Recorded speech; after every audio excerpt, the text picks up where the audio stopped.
The Anatomy of a Fall, inside the calculated takedown of Drew Kane. Introduction. The silence on Metro Courts Terrace. The end for Drew Kane did not come as a whisper, but as a stark, brutal, and public full stop. General Hospital spoilers revealed the moment the residents of Port Charles and viewers across the world had long anticipated finally arrived. Drew was dead. Not missing, not plotting in the shadows, not rebranding himself as a misunderstood anti-hero, but truly, undeniably gone. His body was discovered sprawled across the marble floor of Metro Court's secluded terrace, a trail of blood trailing like a final, grim signature. The chaos of his last moments was captured in the shattered wine glasses and the stunned silence of onlookers too horrified to speak. For many, it felt like justice. For others, it was the long-awaited release from the suffocating grip of a character who had manipulated, blackmailed, seduced, and betrayed with impunity. And yet, even in death, Drew managed to sow chaos. Because the question that now consumed Port Charles wasn't why he was killed, but who killed him, and why that answer might change everything they thought they knew. This was not merely the end of a villain's reign. It was the explosive beginning of a town's reckoning, an event that would expose a conspiracy far more insidious than Drew's own machinations and unleash a new, unseen terror on those left behind. The unraveling of Drew's fate was only the beginning. Part 1. The Tyrant's Fall. A man of many enemies. Drew Kane's demise had not come swiftly, nor without signs. In the weeks leading up to his death, he had pushed every boundary of decency and legality, creating a vortex of enemies too numerous to count. His final days were a masterclass in psychological warfare, a scorched earth campaign that left no one he touched unscathed. His primary target was his own family. He wielded his connection to Willow Tate and her son, Wiley, not as a bond to be cherished, but as a weapon to be sharpened. His manipulations of Willow's maternal instincts were cruel and relentless, a constant emotional assault designed to break her spirit. He saw his son not as a child to be nurtured, but as a pawn in his elaborate games, a piece to be moved on the chessboard of his ego. This cold willingness to exploit the deepest human connections created a palpable rage in Michael Corinthos, a man who had already watched Drew tear his family apart. Michael, trapped in a war between relief and rage, had watched Drew manipulate his family, poison his relationships, and twist the truth into a weapon. Now, with Drew dead, Michael should have felt victorious, but instead, he found himself drowning in questions.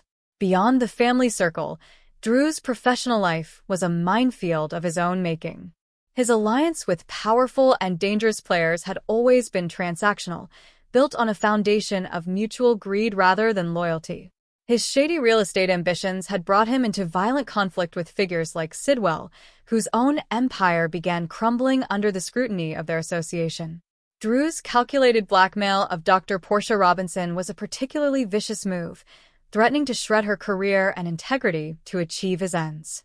He had collected secrets and leveraged them with chilling precision, believing himself to be untouchable.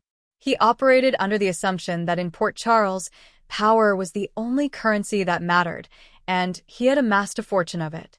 He failed to realize that in a town so steeped in secrets, even the most powerful man can become a liability.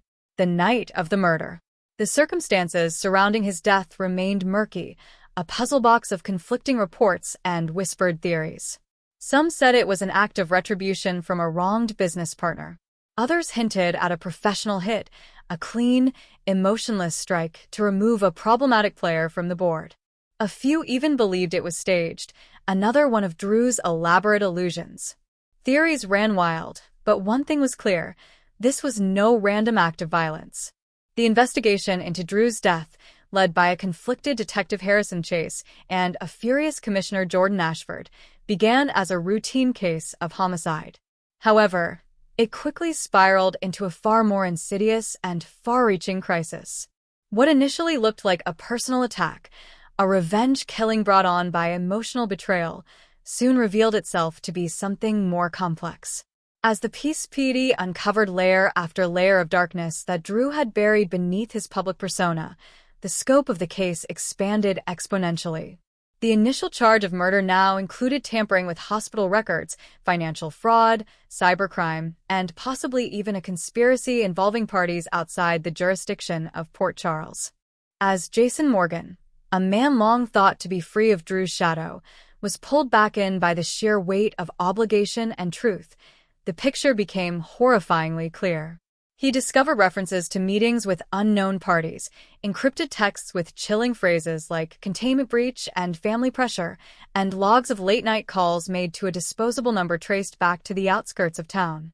It became terrifyingly evident that Drew had not just been dangerous, he had been preparing for war. This wasn't just a murder, it was an execution. Part 2. The Hunt for the Truth. A web of suspects and a deeper rot. The initial list of suspects was a who's who of Drew's victims.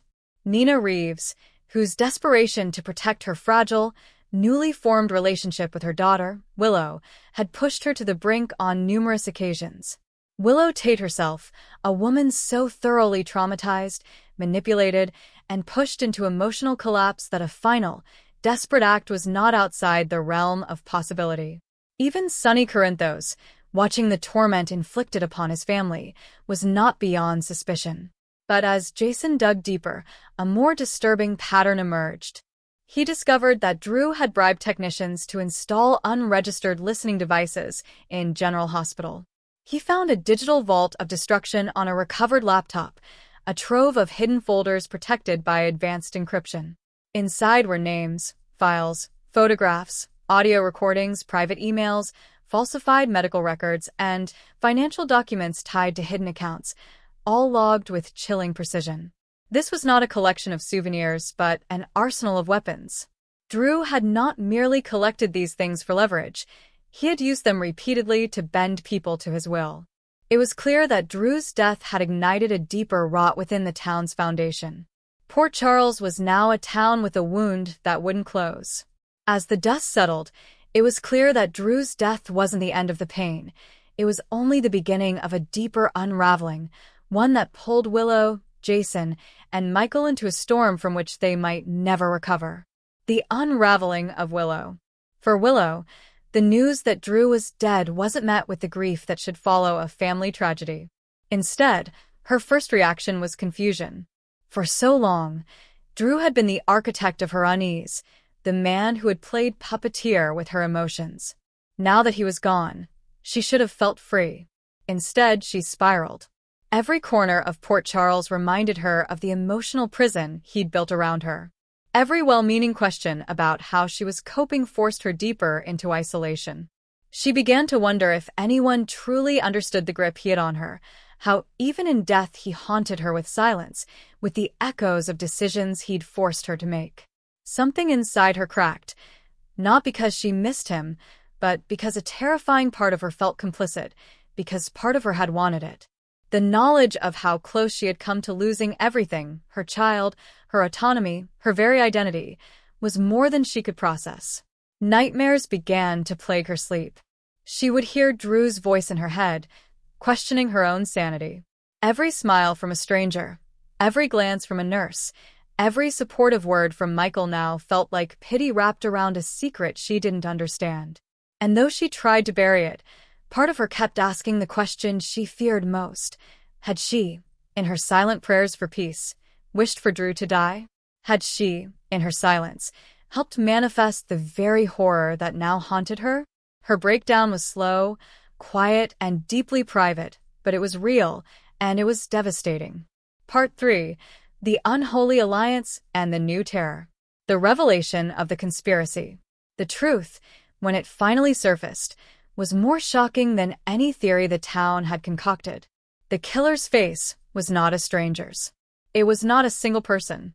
Drew's murder was the outcome of a dark alliance, a pact formed in the shadows by 3 women whose lives had been twisted and torn by Drew's manipulations, while Albrecht, Nina Reeves, and Portia Robinson.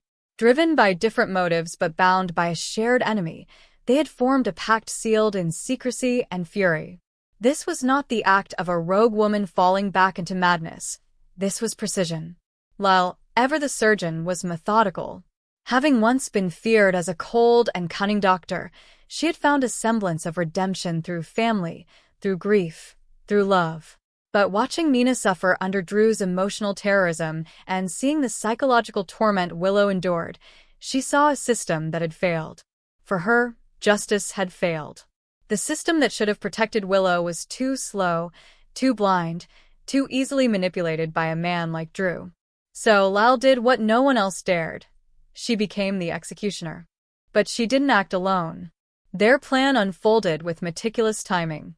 They studied Drew's habits, isolated his vulnerabilities, and calculated when and where his guard would be down. It was Mina, whose desperation to hold on to her daughter had led her to countless compromises, who finally crossed the line into something irreversible. She lured Drew to the rooftop of the Metro Court under the guise of one final conversation, a last-ditch effort to mend what he had broken with Willow. Meanwhile, Portia, whose career and integrity had been shredded by Drew's blackmail, had everything to lose and everything to gain from his silence. She ensured that security systems were rerouted, cameras blinked into static, and the emergency stairwell access was unlocked and cleared. And then there was Lyle. Dressed in black, she emerged from the shadows as the city lights blinked below. There were no warnings, no dramatic confessions. Just one shot, delivered with the cold precision of a woman who had once taken lives in the name of science, now doing so in the name of justice. The hunter becomes the hunted. Killing Drew, however, hadn't ended the story. It had started a new one laced with paranoia, betrayal, and the possibility that someone else, someone even more dangerous, had now entered the game. The alliance between Lyle, Nina, and Portia began to crack. Trust began to evaporate. Were they being followed? Had one of them talked? Did one of them regret it enough to betray the others? Every interaction was laced with suspicion. Then the new terror began. A series of anonymous threats began to appear, each one more chilling than the last. A bloody glove was left in Nina's office drawer. A syringe was delivered to Portia's home with a note. "You silence others. Now it's your turn." Lyle received an unmarked envelope with a photograph of Drew's body, taken moments after the killing from an angle she hadn't seen, meaning someone else had been there. The killer had become the hunted. This unseen entity knew what they had done and wanted to make them pay. Conclusion: a town on the brink. Drew Kane's death was not the end of his story. It was the explosive beginning of a new crisis in Port Charles, one built on the ruins of trust, the erosion of identity, and the devastating realization that no one truly knew how far he had gone until it was far too late.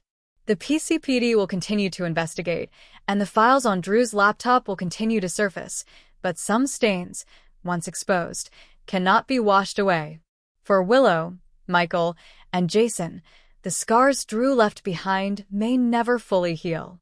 The real horror wasn't just that Drew died, it was that he had become a monster in life, and in death, he continues to unravel everything he once pretended to protect. Port Charles is now a town teetering on the brink. The mood has shifted from grief to dread as people begin to look over their shoulders, wondering who else knew, who else helped, and who else might be next. Drew's death wasn't closure. It was a new beginning, a darker, more haunted one, and Port Charles will never be the same. The question is no longer who killed Drew Kane, but who will survive the truth. Thanks for watching this videos. Please hit the subscribe button for more updated news.